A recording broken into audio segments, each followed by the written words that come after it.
Sharhin jaridun na wannan mako zai soma da jaridar Le Nouveau Republicain, wacce ta ruwaito cewa yanayin tsaro a yau a jihar Tilaberi ya kai matsayin da talakawa ba su san inda za su sa kansu ba, sakamakon tashin hankalin da ake ciki a galibin wannan yanki. Ba yau ba yankin Tilaberi ke kan hanyar fadawa cikin halin haula'i. To amma duk wanda ya faɗi haka a zamanin Isuhu Muhammadu zai fuskanci fushi daga muƙarrabansa, saboda a tunaninsu komai na tafiya lafiya ƙalau. Alhali jini na zuba a kowace rana, tashin hankali na yau daban na gobe daban, ga barazanar mutuwa da ake fama da ita. An jima ana kashe bayan Allah, hatta hakimai ba a bar su ba. Jaridar ta ce yau kaga an waye gari mutane sama da 10,000 sun tsere daga garuruwansu, garuruwa sukutum sun koma kufai. Mai yiwuwa a yanzu gwamnati ta gane cewa tsarin kula da sha'anin tsaron da ta shimfiɗa bai tsinana komai ba. Shin za ta yi kyau idan ƙauyuka suka gaza yin noma a damanar da ke tafe? Jaridar L'Actualité na cewa sha'anin tsaro a yankin Tilaberi na ƙoƙarin fin ƙarfin hukumomin karkara da ma gwamnatin Nijar da kanta. Wannan ya sa wasu 'yan ƙasa suka fara tunanin ko yankin gaɓar kogin Isa ya kama hanyar faɗawa hannun 'yan ta'adda. Aiki ne ja a gaban sojojin Nijar, musamman a wannan lokaci da ake cikin halin ɓacin ran matakin kulle wasu tarin sojoji da ake zargi da hannu a jerin yunkurin juyin mulkin da aka yi ta ba da labarinsa a zamanin gwamnatin da ta shuɗe. Jaridar ta ce ƙara wa jami'an tsaro azama a kan aiki wani mataki ne da ke ƙara ba su ƙwarin gwiwa a fagen daga. Saboda haka katsewa askarawan ƙasa hanzari wani abu ne da ka iya baiwa ta'addanci damar samun gindin zama. Saboda haka ya zama wajibi a gaggauta mai da hankali wajen bullo da matakan ƙarfafawa rundunar mayakan ƙasa gwiwa don tunkarar matsalar tsaron da ake fama da ita.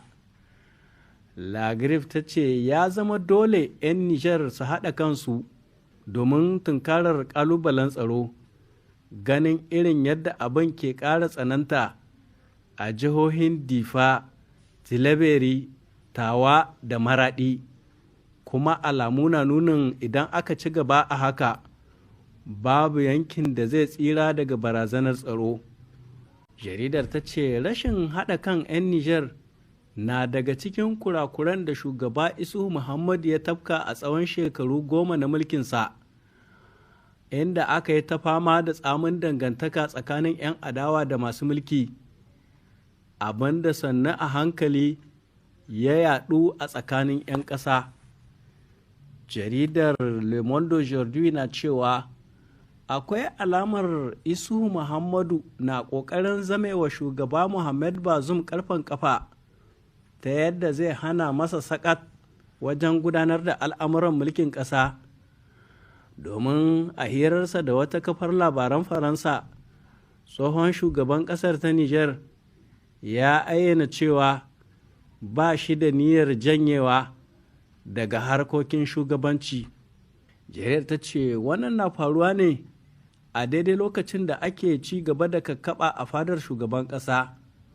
To amma lokaci zai nuna abin da ka iya biyo bayan wannan ikirari.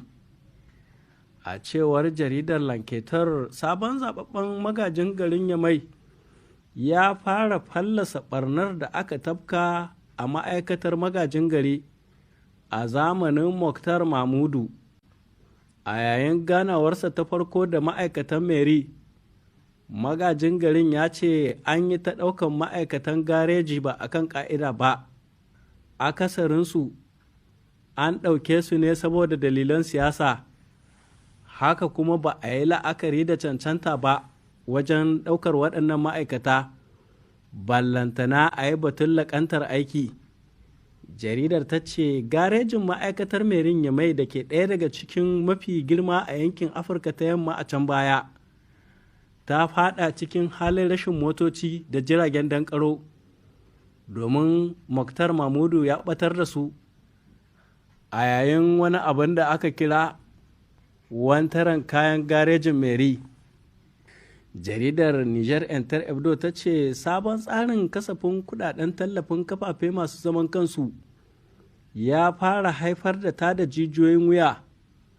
Rashin bayar da kudade kai tsaye da shigar da hukumar CSA wajen rarraba waɗannan kudade ya sa mamallaka kamfanonin watsa labarai ƙin gabatar da takardun buƙatar waɗannan kudade, duk kuwa da cewa wa'adin shigar da takardun ya shuɗe a ranar 14 ga watan Mai.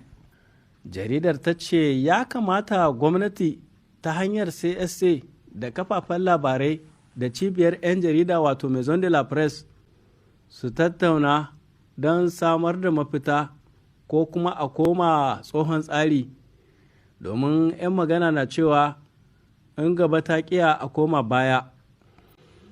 To a nan za mu tsagaita da sharhin jaridun na tashar labari a wannan mako, da fatan za a kasance da mu a wani satin na gaba domin jin wani sabon sharhin da yardar Allah.